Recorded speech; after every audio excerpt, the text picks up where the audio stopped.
Pasti kita sudah tidak asing lagi dengan Muhammad Hatta, yaitu sosok jenius di balik revolusi. Muhammad Hatta juga bisa dibilang gila. Kecintaan dia terhadap buku datang dari suatu kejadian di masa kecilnya. Ia diberi 3 buku oleh pamannya, di mana di sana dia menemukan bahwa dia bisa berbicara dengan tokoh-tokoh dunia. Muhammad Hatta pun tumbuh besar, di mana buku selalu berperan penting baginya. Bahkan saat dia berkuliah di Belanda, kawan-kawannya pun sering meledeknya karena Hatta lebih suka buku daripada wanita.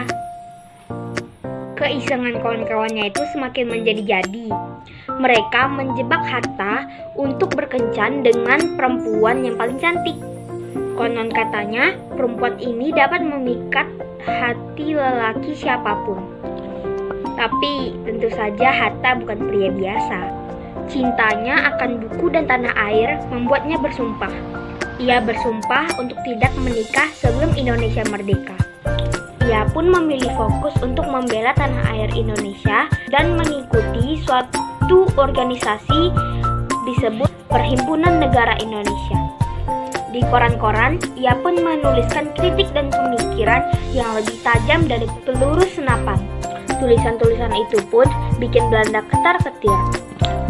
Berani-beraninya seorang bumi putra melawan. Hatta pun ditangkap karena dianggap menghasut kerusuhan. Apakah Hatta menyerah? Tentu tidak. Dalam penjara, Hatta menyusun pembelaannya. Lalu dalam ruang sidang, Hatta pun membacakan pembelaannya dengan lantang dan berani. Hatta menuntut Indonesia harus merdeka. Lalu Hatta dibebaskan dan pemimpin baru dilahirkan.